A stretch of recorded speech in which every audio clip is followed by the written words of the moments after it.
오늘 경찰이 이재명 경기지사에 대해서 공직선거법 위반 혐의로 자택 등을 압수수색했습니다. 그런가 하면 고 장자연 씨 사건과 관련해서 이부진 호텔신라 사장과 이혼 소송 중인 이무재 전 삼성전기 고문이 거론되면서 논란이 증폭되고 있습니다. 관련 내용 김광덕 전 한국일보 정치부장, 노영희 변호사 두 분과 함께 자세히 짚어보도록 하겠습니다. 안녕하십니까?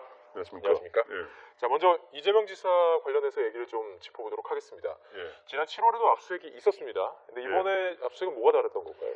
지난 7월에 압수수색하실 때는 관심이 좀 오늘만큼은 아니었는데 오늘 굉장히 관심이 증폭이 됐죠. 네. 근데 지난 7월에는 분당 그러니까 형의 친형 이재선 씨라고 이제 있는데 지금 자꾸 하셨죠. 친형의 어떤 정신병원에 강제 입원시키려 했던 거 아니냐, 성남시장 시절에. 네네. 이런 의혹을 받고 있는데 그거를 규명하기 위해서 7월에는 분당 보건소하고 성남시 정신건강증진센터 그리고 국민건강보험공단 성남 남부지사 등을 이제 압수수색을 했어요. 7월에. 예.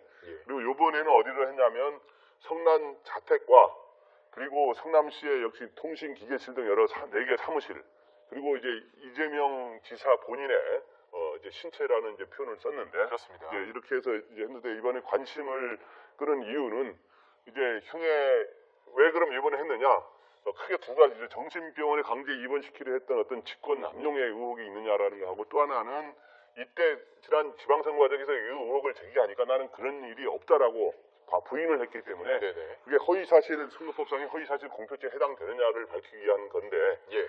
지금 현재 그 선거법 공소시효가 2달밖에 안 남았거든요. 그러니까 지금 시한이 급박해서 이런 상황인데 특히 최근에 이 김부선 씨와 이것 때문에 한 거라고는 경찰은 아니라고 그러고 있는데 예. 그 여배우 김부선 씨가 제기한 여러 의혹이 있지 않습니까? 최근에 그런 여배우 스캔들 의혹하고 이렇게 중첩이 되면서 더 관심을 갖고 이렇게 또 이렇게 또 전격적으로 또 이렇게 압수수색을 한 거에 대해서 왜 그런가 하면서 이제 사람들이 관심이 높아지는 것 같습니다. 오늘 솔직히 말씀을 드리면 사람들의 관심이 높아졌던 이유는 압수수색 대상에 신체가 들어갔기 때문입니다. 그런데 지금 압수수색 과정에서 신체라고 표현하는 게 몸을 검색하기 위한 게 아니잖아요.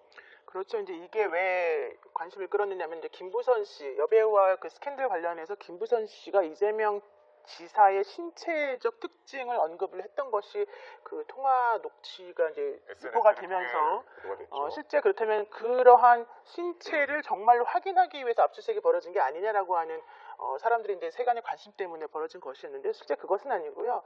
그 휴대폰을 압수하기 위해서는 신체를 수색해야 되기 때문에 신체에 수색해서 휴대폰을 가져가서 보겠다라는 정도의 의미밖에 없다. 이렇게 지금 검찰이 밝히고 있습니다. 근데 예.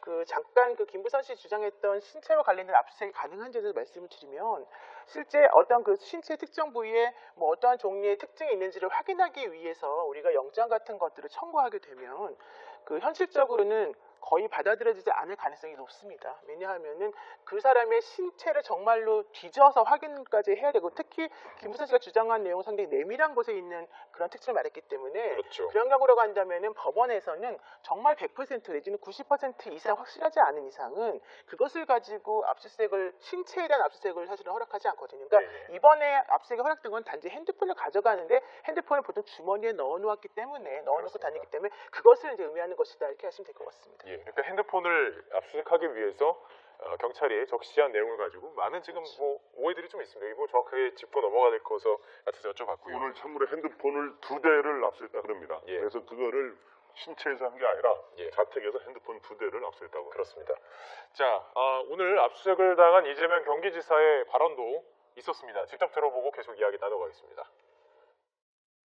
이명박, 박근혜 정권 때도 문제되지 않던 사건입니다. 6년이 지난 이 시점에서 왜 이런 과도한 일이 벌어지는지 좀 납득하기 어렵습니다. 사필 규정을 믿습니다. 세상 이치가 그렇듯이 결국은 진실에 기초해서 합리적 결론이 날 것이라고 믿고 이해할 수 없는 게 압수해간 거는 내 전화기 하나입니다. 그 전화기 하나를 찾기 위해서 이렇게 요란하게 압수수색을 했는지 좀 이해가 안 됩니다. 네, 매우 차분하게 기자들과 이렇게 대화를 나누면서 인터뷰를 했는데요. 지금 했던 이야기는 과거 정권에도 문제가 되지 않았던 것이 왜 지금 불거졌냐가 한 가지고요. 두 번째는 왜 이렇게 요란하게 했느냐 이걸 좀 짚고 있습니다. 정치적인 어떤 이유가 있다라고 보는 그런 식으로 지금 의도를 가지고 얘기한 거죠. 약간 그런 지금 현재 좀 약간 여유 있는 것처럼 이야기를 하지만 네. 속으로는 좀 약간 긴장감도 있을 겁니다. 사실은. 그런데 이제 여기에 말하는 오늘 요지는 이명박 박근혜 정권에서도 이렇게 건들지 않았던 거를 왜 지금 이렇게 하느냐라고 하는 건데서 약간의 정치적 뉘앙스를 풍기는 언급을 한 거고 결국에는 사필 기정이 될 거라 하면서 본인의 결백을 주장하는 거고 제일 마지막에 전화기 한두 대를 하기 위해서 이렇게 요란하게 압수수색을 하는지 이해가 안 간다. 이 세 가지를 이야기를 했는데 일단 저는 이렇게 봅니다. 지금 현재 이 형의 그 정신병원 강제 입원을 시키려고 했는지 아닌지 이거 좀 사실 규명이 안 됐습니다만은 그것뿐만 아니라 여러 가지 여배우 스캔들 의혹이라든가 또 다른 제기됐던 여러 의혹들 조폭 연로선이라든가 여러 가지 이야기 갖고 완전히 이게 진실 게임 양상으로 서로 이재명 지사는 자기가 진실이라고 그러고 상대에 대해서 뭐 허언증이냐 뭐 이런 이야기도 하지 않았습니까? 또 상대에서는 이재명 지사가 거짓말하고 있다고 이렇게 하기 때문에 이런 굉장히 중요한 공직에 있는 사람이 거짓말 논란 그리고 또 이건 또 선거법의 허위사실 공표는 굉장히 중대하거든요. 그렇기 때문에 이런 거 연관되어 있기 때문에 어차피 조사가 불가피하게 되는 것이고 그렇기 때문에 이런 좀 여러 가지 이재명 지사 입장에서는 모양이 좀 너무 확대된 거 아니냐라고 생각할지 모르겠지만 이 압수수색을 통해서 결국에는 어느 동안의 가부간에 진위를 규명해야 만약에 아무런 잘못이 없다면 도정의 업무를 앞으로 리더십을 갖고 잘 행사할 수 있어야 되는 것이고 만약에 또 과오가 있다면 또 여러 가지 또 그거에 합당한 이러한 것들이 있어야 되는 그런 거로 보입니다. 노 변호사님, 지금 경찰이 핸드폰을 압수수색을 했습니다. 이제 뭐 조사에 들어갈 텐데요. 경찰은 이렇게 얘기했습니다. 이게 어쨌든 지금 문제가 되고 있는 쟁점이 되고 있는 여배우 스캔들이나 뭐 조폭 연루설과는 직접적인 연관은 없다라는 이야기고 소환 조사도 아직은 뭐 생각이 없다라고 밝혔습니다. 근데 만약에 이 전화에서 이 관련된 증거들도 경찰들이 추적할 수 있는 거 아닌가요? 그렇죠. 그러니까 지금 이제 아마 핵심이 되는 것은 사실 이 핸드폰을 압수수색하면서 그 6년 전에 있었던 형의 정신병원 입원과 관련된 자료가 나올 거라고는 생각하지 않을 것 같아요.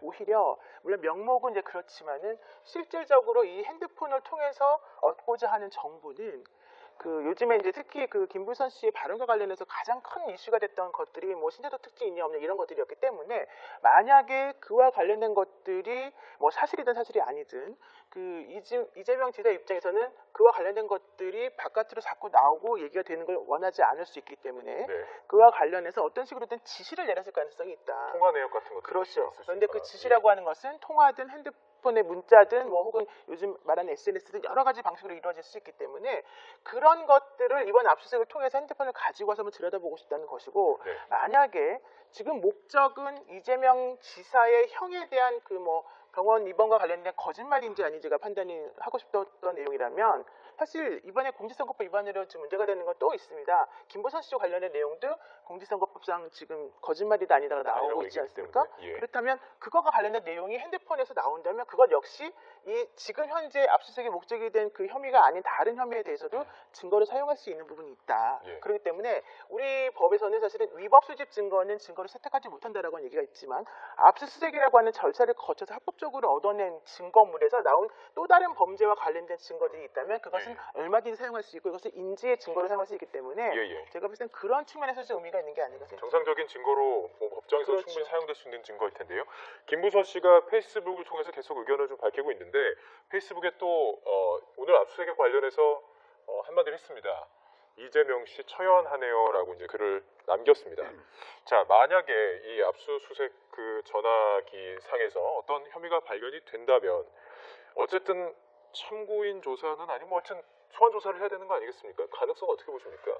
네, 지금 현재 이번에 전화기를 휴대폰을 조사하는 것과 함께 또 성남시청의 관련 사무실들을 조사하는 거는 만약에 정신병원 강제 입원을 만약에 시켰다면 그 밑에 직원들을 통해서 했기 때문에 성남시청의 기록이 있을 수 있다고 보는 거예요. 밑에 메모라든가 여러 가지 컴퓨터 기록상으로. 그렇기 때문에 그런 거를 다 보는 건데 이런 거를 압수수색을 본다는 거는 지금 소환 조사가 임박했다는 거고 소환 조사는 어차피 어느 쪽으로 결론이 나든 간에 불가피한 거로 보입니다. 조만간 그렇게 될 거고 보이고요.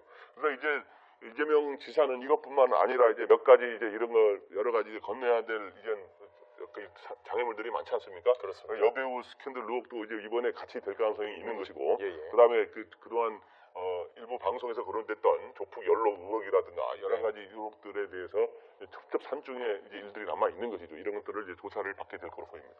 어쨌든 지금 대중들의 관심은 여러 가지 의혹들에 대해서 어떻게 결론이 나느냐 이 부분입니다. 그렇다면 결국에는 지금 고소고발이 계속 지금 주고받고 있기 때문에 그럼 법정에서 판단이 내려져야 되는 걸까요?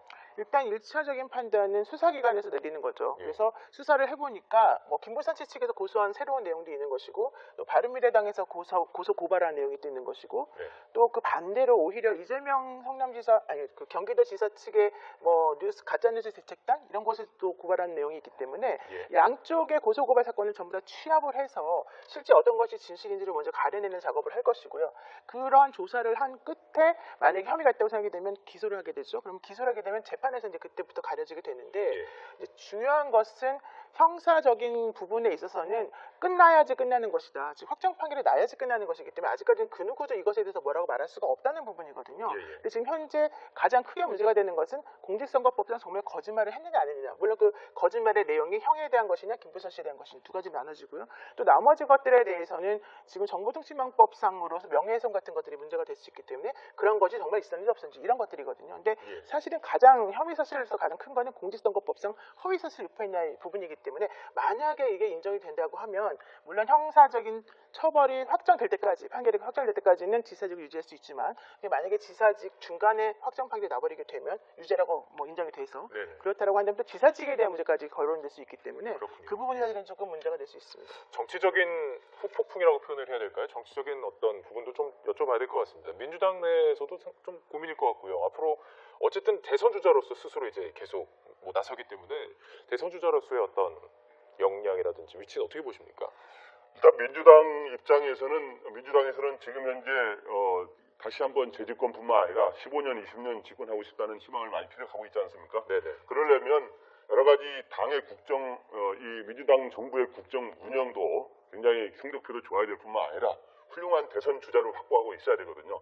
그런 측면에서 지난번에 문재인 대통령에 이어서 2위를 기록했던 안희정 전 충남지사가 사실상 거의 낙마한 상태이고 그다음에 당시 3위, 근소한 차이로 3위를 한 이재명 지사 같은 경우 지금 논란에 휩싸여 있는데 그렇습니다. 이재명 지사에 대해서는 두 갈래 가능성이 다 있는 것 같아요. 굉장히 지금 요즘에 상처, 그 사실 여부를 떠나서 예. 자꾸 이제 이런 식으로 흠집을 내고 상처가 나고 있는 상황이 아니냐. 그렇기 때문에 어려워지는 거 아니냐는 분석도 있습니다만은 그렇게 될 수도 있는 것이고. 근데 이제 결국에는 어느 쪽으로 이 검찰과 경찰의 수사가 결론이 나느냐에 따라서 그리고 법원 판결도 영향을 주겠지만 네네. 그런 거에 따라서 만약에 부정적인 결과가 나온다면 이재명 지사에게는 굉장히 좀 어려운 예. 중간에 결과가 안 좋게 나올 때는 굉장히 대선 가도에서 상처를 입을 가능성이 있는 그런 중요한 기로에 있는 거로 보입니다. 오히려 의혹이 명쾌하게 해소된다면 또 반전이 이루어질 수 있고요. 해소된다면 그렇고요.